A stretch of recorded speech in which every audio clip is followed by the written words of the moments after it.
Welcome. We invite you to our book signing today from 11 a.m. to 1 p.m. at House of James in Abbotsford. It's going to be a lot of fun with our new book, Blue Sky. The book Blue Sky, it's an amazing book. It's a novel. Yeah, good to see. It's a novel about family reconciliation, forgiveness, and it's a great adventure. And here's my dear wife Janice, our co-author. So tell people a bit about the book Blue Sky. What's it about? It's about Sandy and her husband Scott and their pastor's family in Spokane, Washington, USA, and what happens with their 4 children and with their friends and their co-workers and the tragedies that they go through and learning to forgive and to triumph over evil. Excellent. So you're going to be here. I'll be here in Abbotsford. So all our friends and acquaintances encourage you to come down from 11 a.m. to 1 p.m. today on Emerson Street. It'll be a lot of fun. We're just going to give you a little tour of the store. It's a beautiful location. It's all dressed up for Christmas and very, very Christmassy. House of James started in the Jesus movement as a coffee shop. Coffee house is what we called it back in the Jesus movement days. And they had a few books, and now it morphed. Hello there. Yeah, tell people a bit about the coffee shop here at House of James. Yeah. Well, we actually have a lot more than coffee. So we also have a lot of tea drinks as well, and then we have breakfast and dinner, and we can do breakfast all day. And our most popular item is our paninis, which go on the grill, and they're nice and melty, cheesy, and very good. So yeah. Yeah, excellent.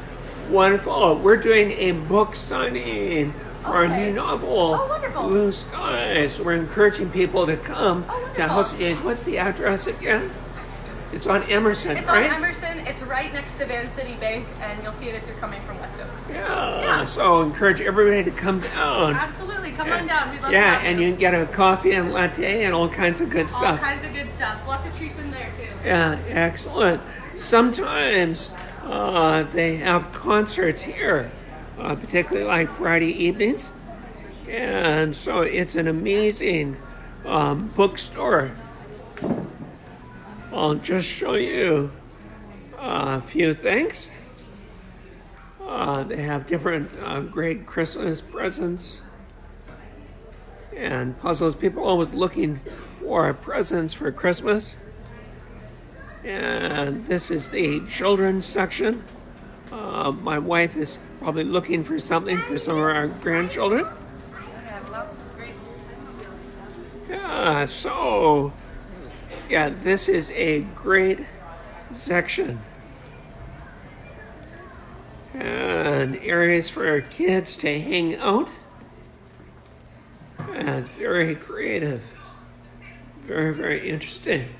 So if you're looking for books and Bibles for your children or grandchildren, this is certainly a great location. House of James bookstore.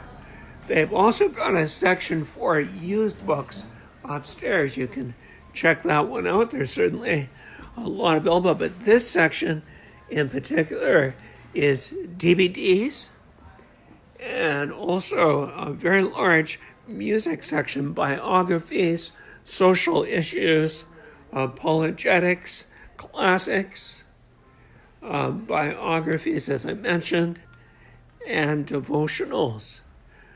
This particular area, Lando, has been involved in music for a long time, so they have a very remarkable thing. Here we see Brian Dirksen. I've been to his Christmas concert before, so he's an amazing musician. So when you're down here, you can get excellent music that's available from different people. We also move over into this section, and here's my wife looking for the fiction. Hey, hello there, Pierre. Yes.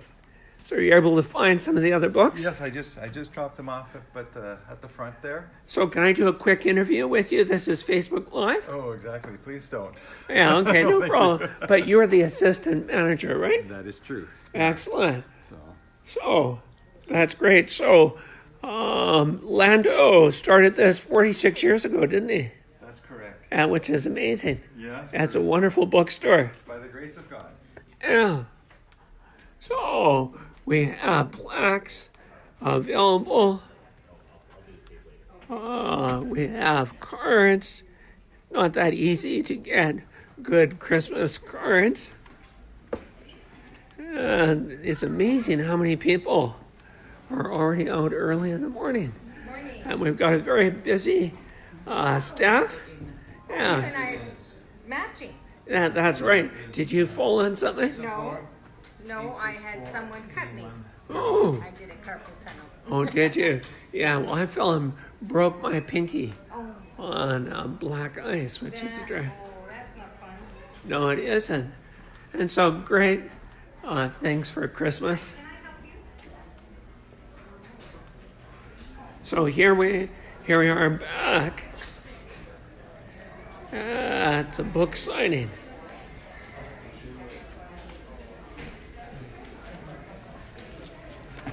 I'll just put this over here.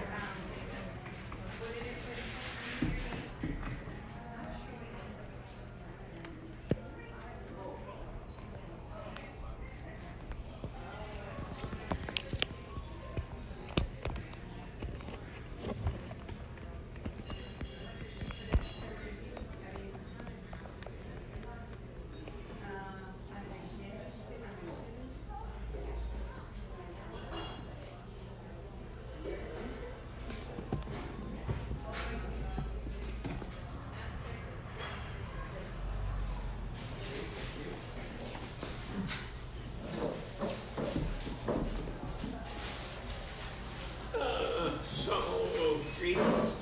As we mentioned, we're at the house of James. Come on through, no problem. House of James bookstore.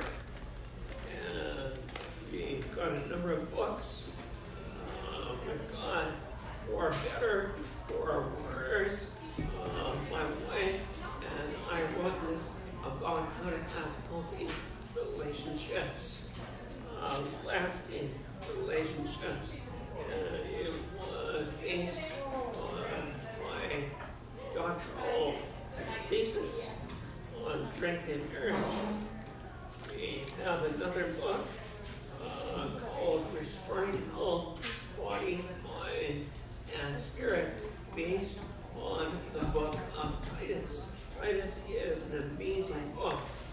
It's basically about pirates on the pirate island of Brink, who had been pirates for 800 years. And their life was transformed through the gospel, and they became, from being pirates, unhealthy pirates, they became healthy disciples. So if you want to be a healthy disciple, this book, our newest book, is called Blue Sky.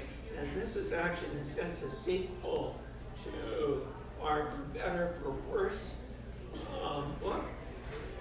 And this continues the theme of healthy relationships, family, and marriages, but in the context of a novel. I'll read you from the back of the book. I'm afraid there's been an accident. Sandy Brown and her family have just moved to Spokane, Washington, where their husband Scott is pastoring a new church with a fresh start. Sandy is determined to devote more time to her 4 children. Within weeks of settling into the new life, the Brown family is plunged into turmoil. Sandy receives shocking news that her children aren't safe, which brings back haunting memories of the trauma she experienced as a girl. And then the unthinkable happens. A brutal attack puts Sandy on the brink of losing everything she's loved. Her faith in God and the family she cherishes are pushed to the ultimate limit. Is healing possible? And so many loved ones are hurt. Are miracles really possible through the power of prayer? Can life return to the way it was before? Blue sky reveals how a mother's most basic instinct isn't for survival, but for family. If you're a fan of hearing King's Bird, then you'll enjoy Blue Sky. We encourage you to come down to House of James today and get your signed copy. It's an amazing book. Janice, maybe you could read from the Blue Sky book.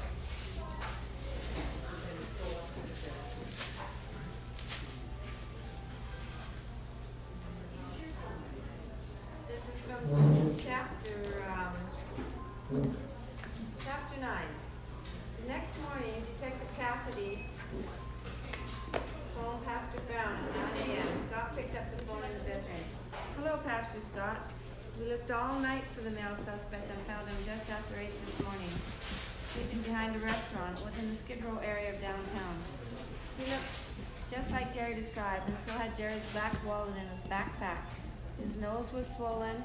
Your son thought the guy's nose was broken. He had some bruising on his chest from Jerry kicking the knife out of his hand. His shirt was covered in blood as well. The perpetrator almost froze to death as it was so cold last night. Now we have him in our jail cell. Detective Cassidy, it's amazing you found him already. God must have been with you. Well, Pastor Brown, I don't know about that, but we're happy to have him in jail. The guard just gave him breakfast. The suspect was very relieved to get a hot cup of coffee. Jerry, I'll need to come down to the police station and look at the police lineup of prisoners to let us know if we got the right guy. He fits the description of the man called Billy Smith. Pastor Brown replied, I think Jerry's still asleep. On Saturdays he sleeps then. I don't know how much rest he actually got. Can I bring him down there at 11:30? That'll give him time to get up, take a shower, and have some breakfast. Okay, Pastor Brown, we'll see you both then.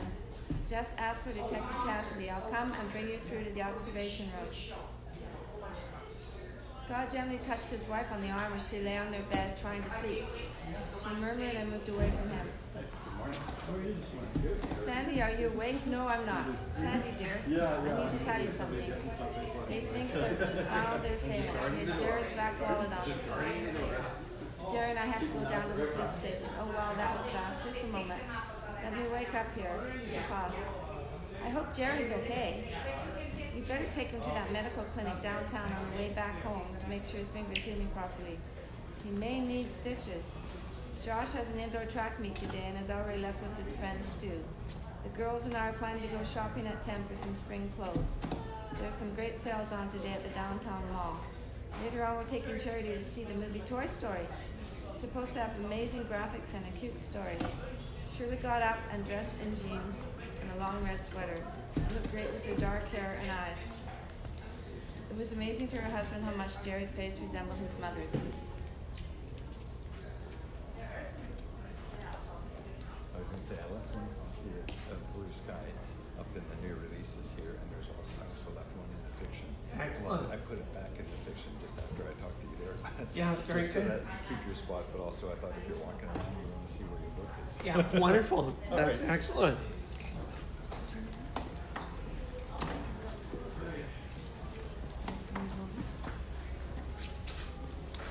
Not everybody wants to be in a video ad. It's okay.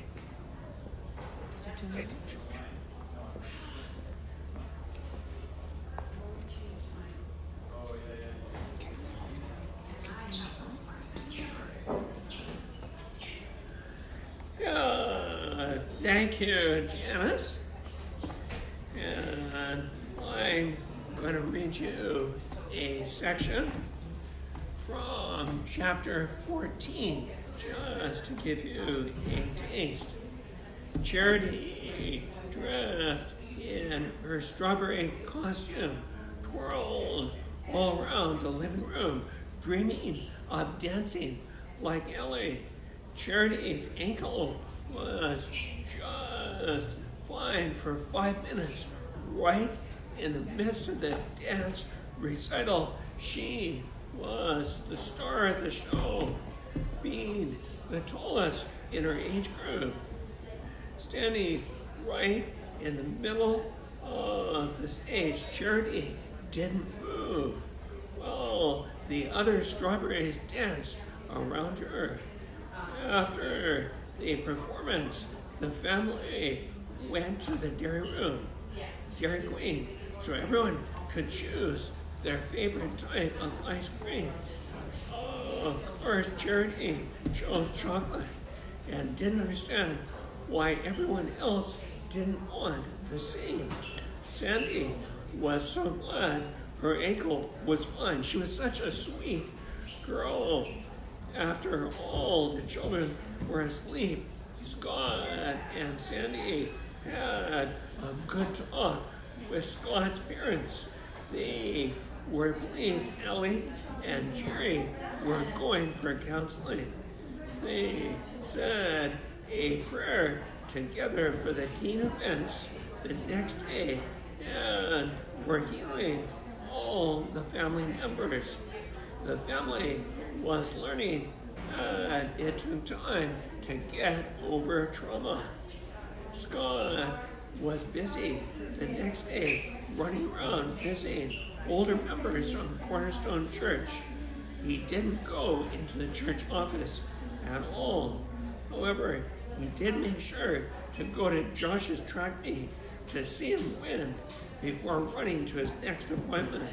Sandy worked from 10 a.m. to 2 p.m. Most of the nurses and doctors had tickets to see Ellie and Jerry perform in the spring fling. Can you continue?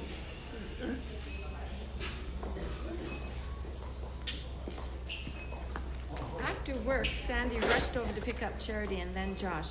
"Look, Charity, there's Josh," her mother said. They waved at him as he walked over to the car. "How did you do in the race?" his mother asked.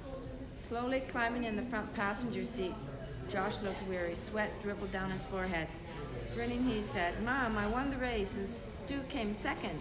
Dad was there and came to congratulate me. So, we're soon to have a placement in the big Seattle race as we've placed first and second. My legs are really sore, but I'm so excited to have placed first. I broke the record for the 10-kilometer course." His mother beamed at Josh. As rain was starting to fall, Sandy turned on the windshield wipers. She always worried the roads could be very slippery on a first rain from all the car oil when it had been dry outside for a while. She didn't want to have a car accident like her parents had. "Oh, Josh, congratulations. I'm so happy for you. Your dad and your grandparents will be thrilled. I wish my parents were still alive so they could see you race. It's great that your dad's parents can attend your race to Seattle in April. They're going back to Seattle at the end of March." "Mom, I wish you and Dad could be there as well," Josh replied and looked down at his feet. There was a silence in the car. Sandy didn't know what to say to her son. Money was tight, but he'd worked so hard they should be there to celebrate with him. He was twiddling his fingers and looking out the window at the pouring rain. His mother felt embarrassed and surprised. Josh usually didn't tell her what he was thinking. "Well, you know that Dad and I have to be here for church services. What will we do with Charity on the weekend? Maybe we could find money for Dad to fly out early to Seattle on the Saturday. I'll discuss this with him, and we will try to figure out a way for your dad to be there for the race." Suddenly the rain stopped, just as Sandy was helping Charity out of her booster seat. The yellow tulips on each side of the sidewalk were raising their heads to the sun. White apple blossoms were blooming on the tree in front of the living room window. The robins were chirping as they dug up worms in the wet grass. It was a great day to be alive. Promptly at 7 p.m., the family were in the school auditorium, eagerly awaiting the concert. The curtains opened. Allie was center stage in her beautiful red, white, and blue spangled dress. The 10 girls behind her all had glittering costumes like Ellie's. At one point in the performance, she did a backflip. A teenage boy in the dance troupe caught Ellie and then it threw her over his head. All night long, her team came on to dance between the other performers. After the poetry readings and band performances, it was Jerry's turn. All of the teenagers in his music class performed their numbers. His song was the last one on the program. Jerry started the introduction to Peace for You on his guitar. Samantha accompanied him on keyboard, and Jim began to tap the beat on the drums.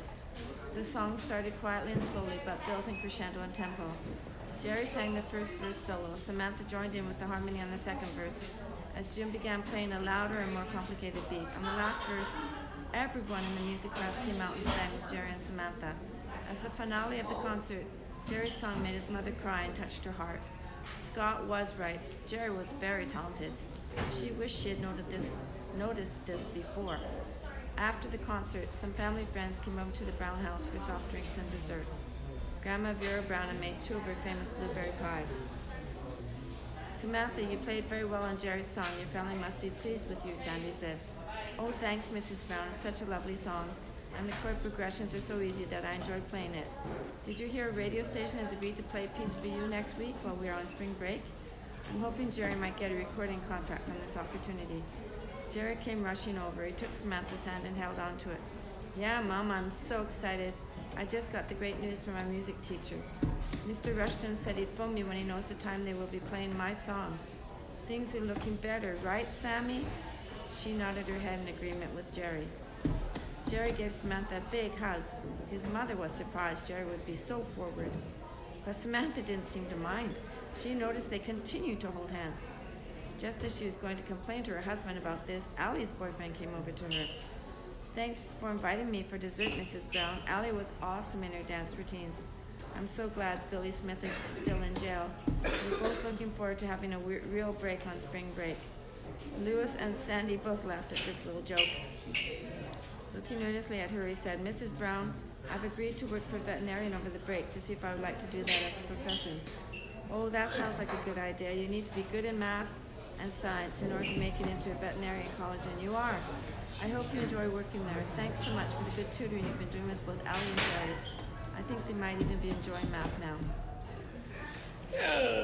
So, Janice, I'd like to ask you a few questions about the book, if you can hold it up as we're talking. Okay, so, Janice, why don't you tell the viewers what sort of motivated the birthing of this novel? It's our first novel we wrote together. Tell people a bit about what was the inspiration. Well, we wrote this book, for better for worse, last year, and it's a marriage book. But for some people, it's a bit dense. There's a lot to take in. So this book, this novel, help explain some of the information we put in the For Better For Worse book. And at the end of this novel, we actually have questions at the back that relate to how you do marriage and relationship and how you can learn to forgive people and how you can learn to apologize. And they do some of these things in the book. They give examples of it. So that's why we wrote the story. It was a bit daunting to write it because we're not used to writing fiction, but there you go. Thank you very much. It's great to see so many people here. Our new book, Blue Sky, where we're doing a book signing today about family reconciliation forgiveness. So some of you consider this is a book about marriage and relationships, how to have healthy marriages. This book is about Titus, how to be healthy, restoring health, body, mind, spirits. This is 1st and 2nd Timothy on the battle for the soul of Canada. Yeah, that one sold many thousands of copies. Yeah, Lando Clausen originally put up the money for the first printing. We did 2,000 copies and sold so well, we were able to pay him back in 3 months and do a second printing of 5,100 copies.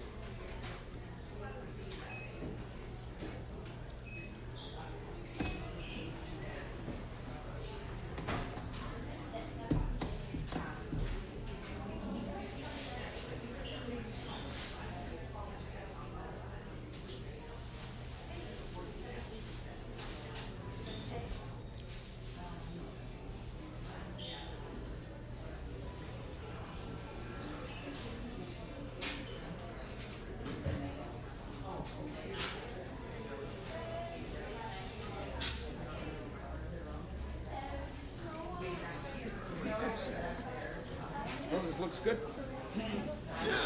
We'd be happy to sign it for you if you'd like. Well, I got so many books I'm reading right now. I don't think I better buy another one. Not yet.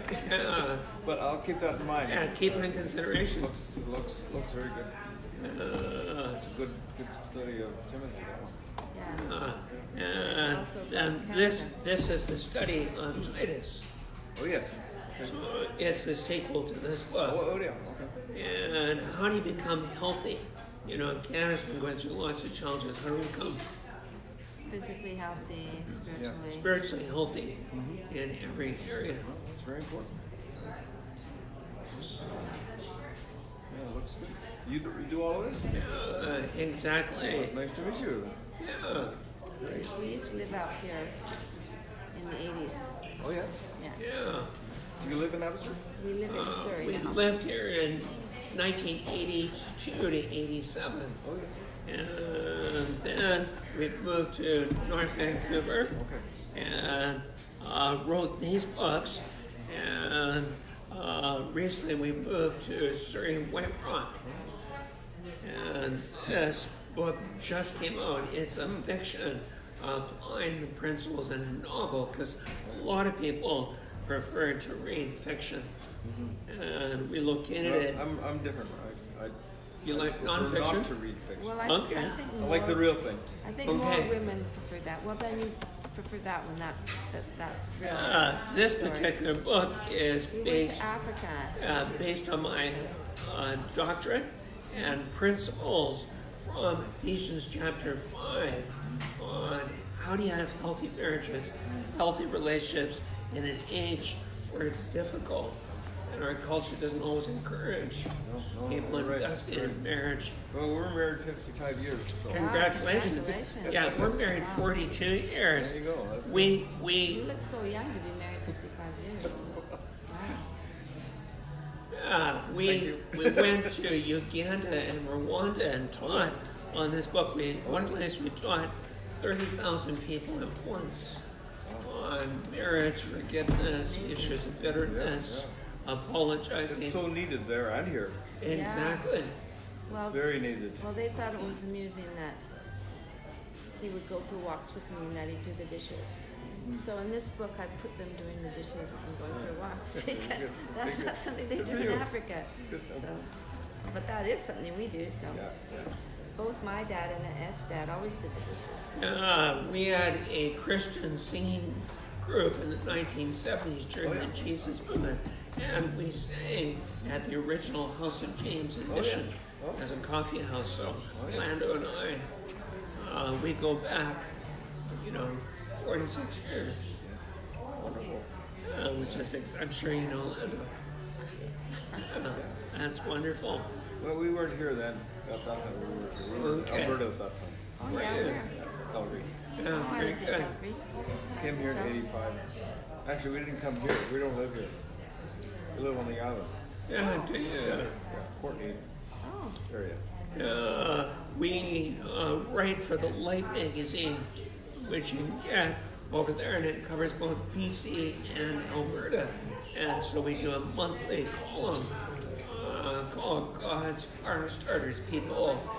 That'll be another book coming out. Because we have a passion for revival and awakening. Very good. Well, Well, nice to meet you. Yeah, good meeting you. So, Janice, I wanted to ask you another question about the book. yes. What other people have been writers in your family history? Who inspired you in your writing? I guess my mother. So I put her down as Vera in the grandmother with prayer. I put her in the book. Tell people a bit about your mom and her writing. My mother wrote magazine articles. We had foster babies, and she tried to get into, what was the name of that? It was a very famous Canadian magazine back in the 60s. Anyways, she finally got into that. She never wrote books, but she did write articles, and she was so excited that she got to have her article in this famous Canadian magazine. It was like Woman's World, or I don't know what it's called, but yeah, she took a course on writing. and she really enjoyed it. And she wrote lots of Bible letters and things, like that. Yeah, now Janice, you're And also my dad also. you're a pastor's kid. Yeah. And one of 3 brothers who went into the ordained ministry. So this story is about a pastor and a family. So how did your experience being raised in a pastor's family shape this book? Well, I didn't tell any stories from my family, but I've known lots of pastors, and you're a pastor yourself, so I know. Pastors everywhere. I know that. I'm going to. How are you? Excellent. Often the pastors get very busy, and it's hard for them to Oh, yes. block off time for the family, and that's in this book. And the woman can get resentful over that sort of stuff. I know I have in the past. The time when you didn't phone me, and it was 10 o'clock at night, and I didn't know where you were, and I was so upset. Yeah, we were in Abbotsford at that time. I led a couple to Christ. I've been discipling them for quite a few months, and that evening they gave their lives to Christ. I came home late, excited, but I hadn't let my wife know where I was, so she wasn't as happy as I was. And, I certainly wasn't. yeah, so I apologized and said, if I'm going to be past 10 o'clock, I'll phone. Yeah, That was a big breakthrough. So that was the first time you'd agreed to do that. So what's that called in the apology list? Yeah, that would be, I'll try to change. That would be genuine repentance. Yeah. So this is actually a Facebook Live interview. And let me ask you another question, I'm Jen. going to have to go. Excuse me. Yeah, good talking to you. Thank you. Yes, God bless Blessing. you. Bye. Tell us about the relationship between Sandy, who's the protagonist, the heroine, and her son Jerry. What is that relationship like? Well, Jerry's a typical teenager. He's 15 years old, and he used to be super close with his mother, but of course now he's not, and he doesn't want to tell her what he's doing. He won't talk to her, and all of a sudden there's some problem at school, and he won't tell her what it is. And then he gets kicked out of school, so that's really upsetting for her. And she's really angry at him, and he's really angry at her. And so they have to resolve that, and luckily the father, who's a pastor, comes in on the scene and calms people down and works it out with the school. But Jerry has to get a tutor, and he has to do extra chores, etc., to make up for skipping school and then getting kicked out. So tell me about music and how that plays out in this, and also your interest, your involvement as a professional musician. Yes, I have a music degree from the university in Vancouver, and in this book we have Jerry is a very accomplished guitar player and songwriter, so that's part of the story. And his father, before he went to Bible school at Regent College in Vancouver, he was a musician, and so it's in the family. But the mom is not a musician, and so she doesn't quite get it that Jerry wants to play his guitar all the time and just ignores his math homework. She doesn't get that, because she actually enjoys math and did very well at it in college, and actually is an accountant. So she can't quite understand his all-encompassing need to do the music. Whereas, of course, I was the musician in my family, so my mother loved me playing the piano, so I got to play the piano, and the other kids had to do the dishes, while I got to practice my piano, so that was a good deal for me. Yeah, so this book is about family relationships, particularly drawing on family systems, theory and covenant theology. So tell us about the relationship between Scott, the pastor's wife, Sandy, and their parenting styles. How are their parenting styles similar and different, particularly related to Jerry?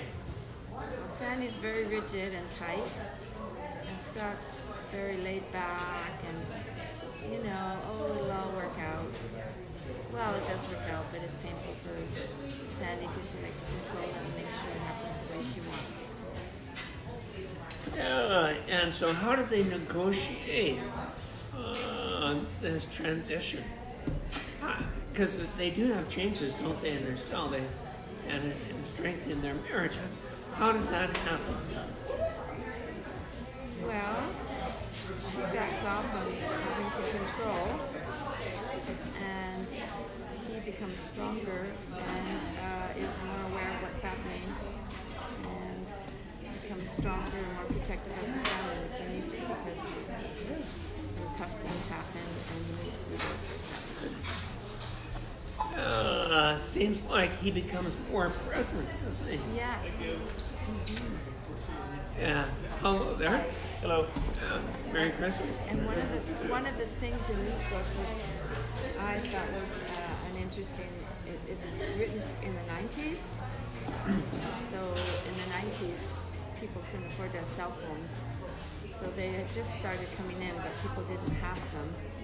And so a couple of times the children get in trouble because there's no phone around, so they don't phone to let the parents know they're going to be late. So, and of course, when Sandy has a problem, she can't always get a hold of Scott because of course there's no cell phones, and if he's not in the church office, then she can't reach him. So yeah, so that's part of the story as well. It's sort of a look back of what it was like before everyone had a cell phone. So tell us about the location of this particular book. Where is it located and why is it located there? It's located in Spokane, Washington. One of the reasons I thought it would be good to have it there is because of the blue sky. There's blue sky there just about every day of the year. And I grew up on the prairies in Canada, and I love having the blue sky. So blue sky makes me happy, see the sun even if it's cold outside. So this book actually starts in February, which here in where we live can be pretty depressing. We have lots of gray and rain, but there they would have blue sky and sunshine, so but it'd be icy and cold there, so that's why I put it in Spokane. Also because if we have a sequel, we'll probably talk about the healing rooms, and the healing rooms started in Spokane, and there is a healing rooms conference center now in Spokane, Washington. It's amazing. So those who just dialed in, we want to remind you we're doing a book signing today at the amazing house of James Bookstore in Abbotsford on Emerson. And from 11 a.m. to 1 p.m., we encourage you to drop in. You can get your own copy of Blue Sky, which is about family reconciliation, forgiveness. It's the sequel to our marriage book, which Janice and I wrote, called For Better, For Worse, Discovering the Key to a Lasting Relationship. Our earlier books, which are also available, are called Restoring Health, Body, Mind, and Spirit. It's on the book of Titus. It's about how to be healthy in a pirate culture. And a book that's been almost a best seller in Christian terms is called Battle for the Soul of Canada, which is on 1st and 2nd Timothy. And in this book, we talk about pioneers in Canada that have made a difference, that have been Timothy and have shaped our nation. People like A.B. Simpson, Governor James Douglas, Mayor William Howland, and so many that have made a difference. So we look forward to seeing you joining us.